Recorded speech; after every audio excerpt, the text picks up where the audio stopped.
So, greetings and welcome to part 11 of Music Is with myself, Tali Lotus. And it is part 11. Don't know how we got here, but incredible journey. Thank you for taking the time to watch Music Is. Music Is a 12-part series all about what music means to various people, creatives, fitness instructors, DJs, etc., all from different backgrounds, but all very much concentrated around music. Today, so in the past, we've had Young Warrior Sound System, we have had Scratch DJ Terry Hooligan, we have had Keisha G, female DJ, Feminine Hi-Fi, a medical doctor, Dr. Nish Rani, just a wealth of individuals, and today no less than that. And I could do a great introduction, but I'm going to hand over to the man himself to introduce who he is. And yeah, you'll get to find out why exactly it is that I have included him in the Music Is series. So over to you, Dan. Thanks, Tali. Hello, everyone. My name is Dan, Dan Mayfield. I am a musician, an author, and a teacher. And I guess why I was invited on here is because I founded a workshop company called the School of Noise about 5 years ago. And that's been sort of taken me on a huge journey to do with sound. And that's, kind of my passion at the moment. Fantastic. So tell us a bit about how you first got involved. Before we get into the questions, just let everyone know how you started off in music and what how you came to kind of start School of Noise, so to speak. Yeah. Well, I think if I think sort of going back in the steps of my life, every bit contributed to the next step. So the School of Noise started 5 years ago, but I think I could trace it back all the way to a very early age. But if I give you like the sort of big stepping stones, so I was grew up in Lincolnshire, so in the rural countryside, and both my parents were Morris dancers, so we were surrounded by music and dance. My dad ran a folk club in the local town. So we were just surrounded by live music all the time, and my grandparents played the organ and sang in choirs. We had pianos. So a really kind of fortunate, I think, start to life, because there was always a piano to bash on and play music. So life just felt normal having that opportunity. Looking back on that, I think that was very special, and not everybody does have that, unfortunately. And then at primary school, I started to learn the violin, and quite quickly sort of changed the violin to a fiddle. Wow. Same instrument, but a very different approach. It wasn't the classical approach of you have to do it exactly right, you have to play exactly the right notes, otherwise you get graded down. You can't change the time signatures or the tempo, it has to be this, and this. Whereas folk music just felt much freer. You could make mistakes, you could improvise. It didn't really matter, because the vibe, the feel of it was what was most important. So I was much more attracted to that.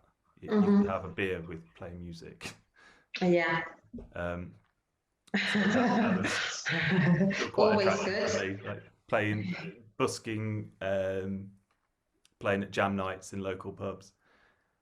And then I moved to London in my mid-20s to go to a college to kind of further my music interest.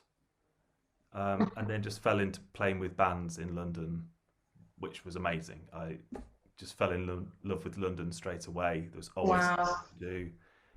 Yeah, again, just met some really amazing musicians along the way. Got to play a lot of shows and festivals and things.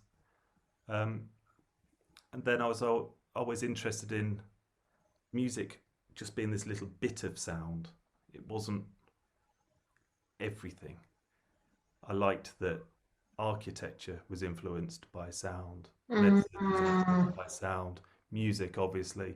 There's all these other worlds, and I wanted to kind of share that interest with other people, and mainly younger people. Okay. So the School of Noise became like this home for ideas that I had picked up along kind of my journey. Then in 2015, thought of the name. I remember running home um, off the overground at Homerton because I'd thought of the name School of Noise and I'd Googled whether the domain name was available, and it was. I was like, Oh, fantastic. okay, That makes all the difference. I've got to get this registered straight away. Yeah, I yeah, was really yeah. excited by it, and it felt like this is the home for it now.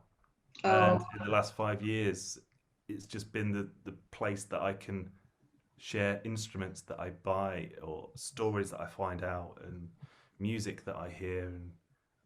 And it's taken me around the world into loads of different places. phenomenal. I met some incredible people. This being one of the examples. Oh, wow. Thank you. Thank you. Thank you. No, that's an incredible, obviously, I just love Music Is because of just that, just the, the narrative behind the person, behind the brand and where it all started. I think it's incredible, and then how, paths align and, we end up doing a Music Is on Instagram Live just because of this common interest, which is music, which is, it's just phenomenal. Everything related to music for me is great, and as for me, likewise, a great opportunity to be able to collaborate with someone from a different niche, but still very much along the same spectrum of music. So beautiful, beautiful, beautiful. So I'm going to get started with the questions and ask you, how has music impacted your life, Dan? It's a very big first question, I know. Yeah, it is, but it's such a great. Sometimes the questions like that, there's you suddenly realise how huge they are. But pretty much everything I've ever done has had music touching it in some way or the other. I think I've always preferred playing music to sitting at home and listening to it. I think Okay. And maybe over the last few years, I've enjoyed listening a lot more to music. But I just loved playing, whether it was playing the fiddle for bands, or I had like a covers band with a friend and we would play guitar and do acoustic versions of grunge songs in our teenage years. I liked the performance element because I don't think it was because I liked showing off. I enjoyed seeing people enjoying it. No ego in there then, no, it's fine. Hopefully not. No. It's fine either which way, as long as it's controlled, it's all good. Yeah, and it felt like I had something that other people enjoyed, and that gave me pleasure, and it gave other people pleasure, and it's like, well, this is a cool thing, and that's Absolutely, what absolutely. life is about is finding things which are pleasurable and fun.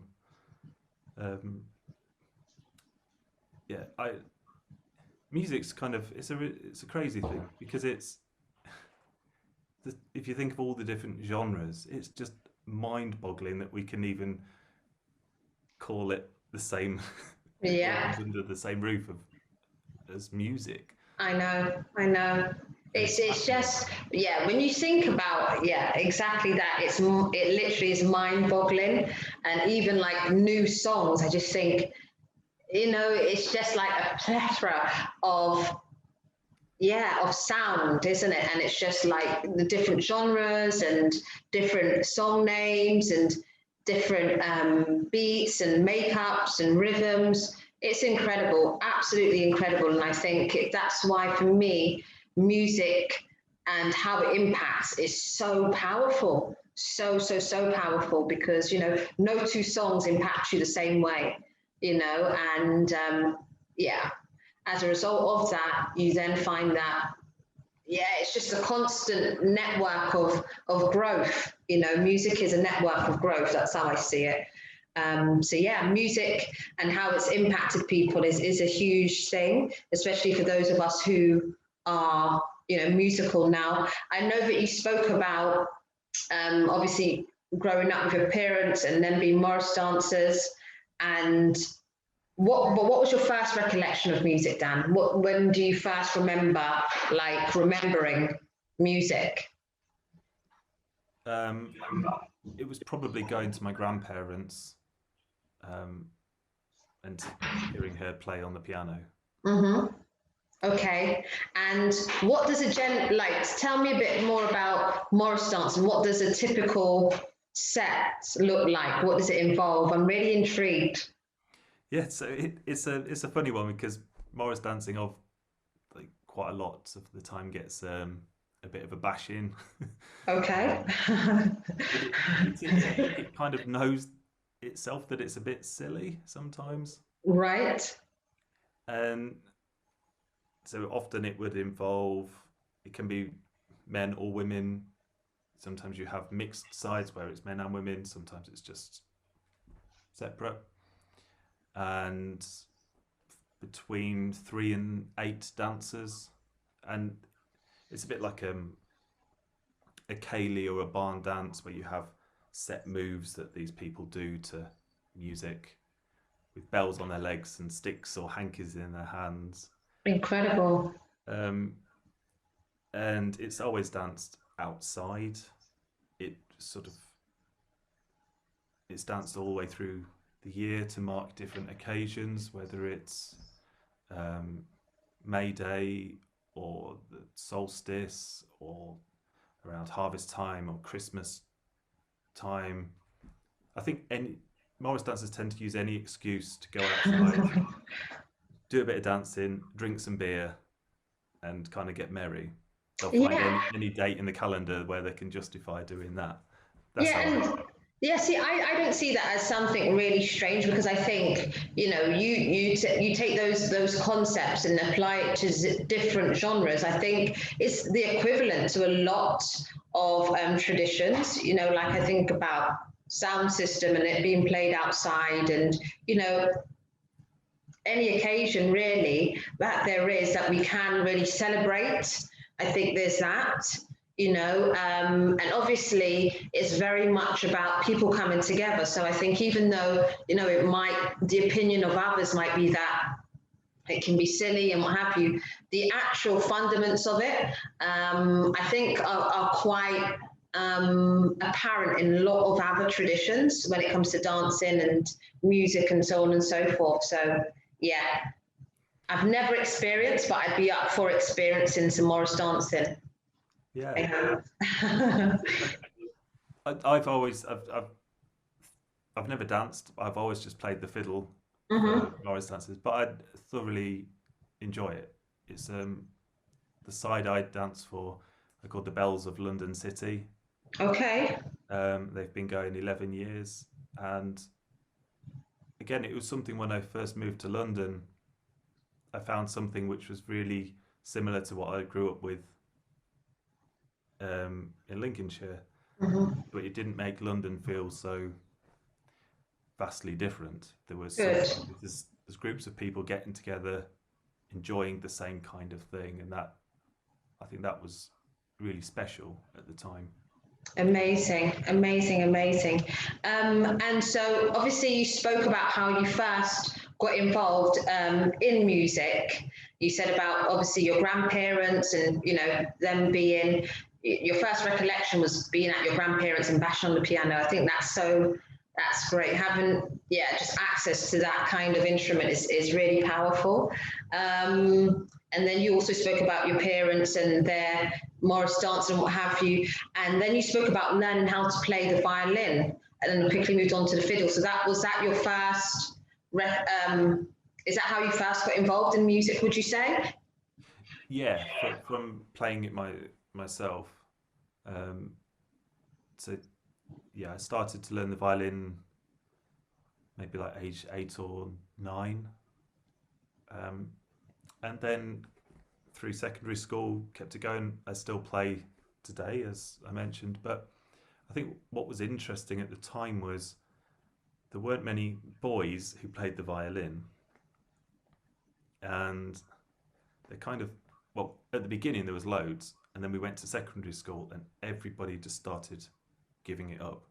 Mm, And that I I found that in later life I found that really interesting, why people give up music or a musical instrument. And you meet so many people who used to play the flute, used to play the violin, used to play the piano. mhm, mhm. Um, and I tend to ask people, well, why did you give up playing that instrument? And because they gave up that instrument, they kind of gave up playing music, Mhm. which is, yeah, incredible when you think of how many instruments there are in the world. Mm, But people tend to say it's because I didn't enjoy it, mm. didn't enjoy the lessons. Yes, it was definitely that for me. Didn't enjoy the teacher. Yeah. And I think as a creative, like for me, I'm a person, I always say I was unable to stay within the lines when it came to colouring in. I'm a creative, I can do structure, but I can do structure of my own. And I think that's what it is. Like now that I've got the sound system, I'm free to play as I want and do as I want. Whereas those lessons, and I think there's a lot in terms of education that can be learned from that, and allowing a lot more of creativity and freedom for young learners, because don't get me wrong, there does need to be that structure in learning the core of it, but I then think that there also equally needs to be the opportunity for children to be free, you know. Absolutely. I think so. And at secondary school, one sort of really big bit of fortune was my violin lessons fell at the same time as my art lessons, Mm, and I'm not a good sort of visual drawer. I would say I can't paint. Someone mm-hmm. like me would tell me, no, of course you can, just be creative. But Yeah, yeah, yeah. I wasn't good at it. But my art teacher was kind of really nasty. I had a Mm, terrible art teacher. So she really motivated me to go to my violin lesson. You have to put your hand up and say, can I leave to go to my lesson? mm-hmm. I really loved going to violin lessons because it meant I wasn't in this horrible Yeah, art class. yeah, yeah, yeah. And if the Wow. violin lesson was scheduled at the same time as PE, I would have never have said, can I leave this football match to go Mm-hmm. and play violin? Because I Yeah, love yeah, yeah. football. Mm-hmm. So, and I don't know whether I would have still played the violin had I not had that situation in my art class where Yeah, I yeah, really yeah. wanted not to go to violin. I just didn't want to be in art. Mm-hmm. And I that's a am. terrible thing, really, but that, it played a very important role in. Yeah, and it's just little things like that that, make all the difference, like being able to leave one lesson to go to another. And as a result, where you are today, being able to really become more so engrossed in violin, and then how that develops into other instruments, and yeah, everything that's been since then. Um, what would you say without music, what would there be without music for you, Dan? What would everything look like? Um, I like listening, sort of, Mm-hmm. kind of listening to the world that's around us, Mm-hmm. whether it's just uh, urban environments, listening to people, listening to bird song, just kind of listening to myself, my own thoughts. Um, I would have to do more of that. Mm-hmm. Music wasn't there. Yeah. Music sometimes it feels like a distraction, a welcome distraction, a deliberate one from that world, from the sort of the real, tangible world around us of things happening. Music sort of takes you to another, sort of a separate little place. So So I wouldn't have that little place to go to without music. I'd really have to be much more I don't know, present, I think. Yes. I don't think I would. I don't think I'd miss. I definitely wouldn't miss it as much as some other people would. Okay. Um, Maybe because yeah, I've found enjoyment in listening to all sounds. Okay, so yeah, I get that. So music wouldn't be to be without music wouldn't be as devastating, because you would still very much just be, the sound element of it is what's the core for you. I think so. Mm-hmm. However, now if I think about it a bit more, this last year I've massively missed playing music. Mm, So yeah, my records could disappear tomorrow. I would probably ask where on earth have they gone, but I'd be okay. But this last year, not being able to play music with other people, have that shared experience, I've missed that. mm.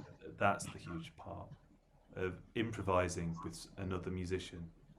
No one's telling you what to do. You've just got this, Synergy. yeah, invisible kind of moment together. That's really special. Mm, That's the beauty of music.